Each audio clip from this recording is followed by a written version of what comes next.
the Pratham IAS alumni, Ms. Anuradha Tiwari, IAS, Commissioner Garhwal, Uttarakhand, amongst us. Please welcome her with thundering round of applause.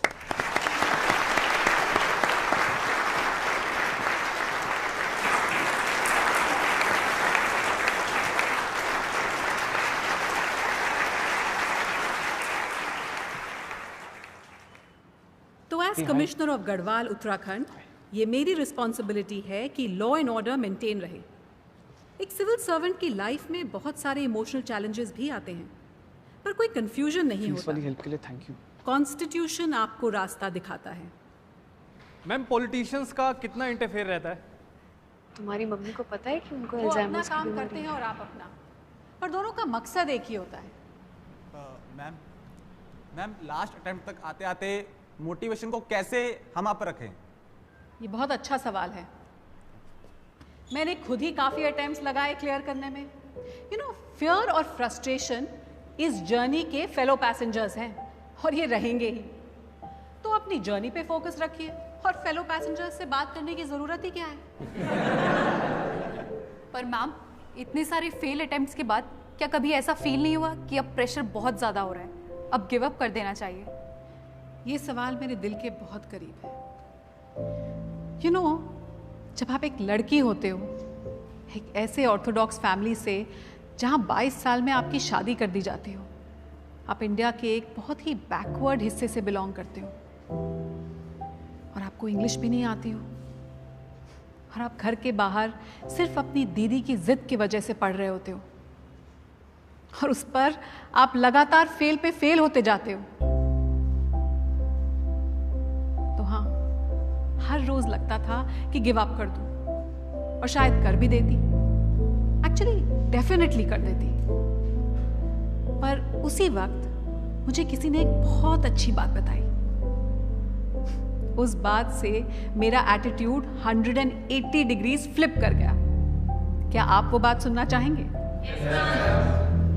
तो एक story सुनिए। 1981 में US में एक professor थे, ceramics पढ़ाते थे।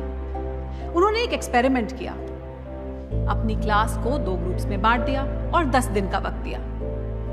पहले ग्रुप को उन्होंने ये टास्क दिया कि वो सिर्फ एक परफेक्ट मटका बनाए, सिर्फ एक। और दूसरी ग्रुप को ये टास्क दिया कि वो जितने हो सके मैक्सिमम मटके बनाए और क्वालिटी की चिंता बिल्कुल ना करें। दोनों ग्रुप्स ने अपना काम शुरू किया। 10 दिन बाद जब रिजल्ट्स आए तो खुद प्रोफेसर ही हैरान हो गए, क्योंकि दूसरे ग्रुप ने न केवल पहले ग्रुप से ज्यादा मटके बनाए, बल्कि हर मटका was better looking, was almost perfect। सब सोच रहे थे कि ये कैसे हो गया। आप जानते हो ये कैसे हुआ? क्योंकि पहला ग्रुप जो है वो सिर्फ इसी बात को लेकर अटका रहा कि एक मटका बनाना है, इसको परफेक्ट कैसे बनाएं। तो उन्होंने सारा टाइम परफेक्शन में ही गुजार दिया, जबकि दूसरे ग्रुप ने एक बार कोशिश की और बहुत बुरे मटके बनाए, पर उन्होंने उसको इम्प्रूव किया और दोबारा कोशिश करके फिर से मटके बनाए। वो फेल हुए पर इम्प्रूव करते रहे, और ऐसे ही अपनी गलतियों से सीखते सीखते उन्होंने शानदार मटके बनाए।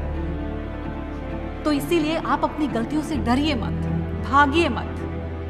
अपनी गलतियों से सीखिए, अपने फेलियर से सीखिए और आगे बढ़ते जाइए।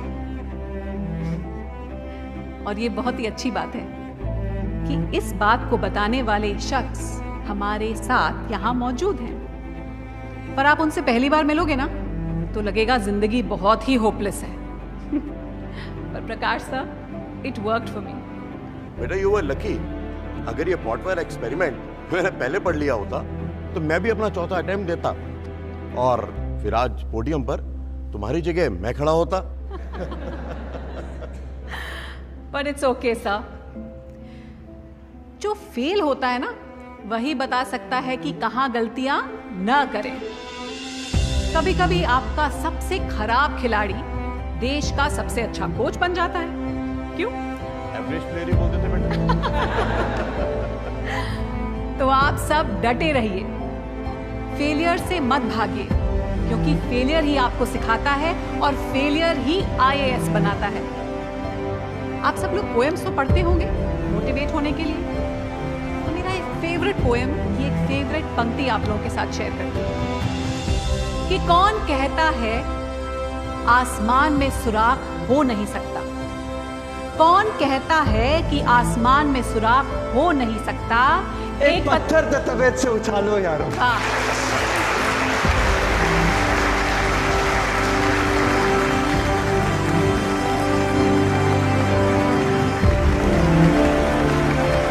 इसी के साथ मैं आपको कहूंगी all the best, don't give up. Thank you.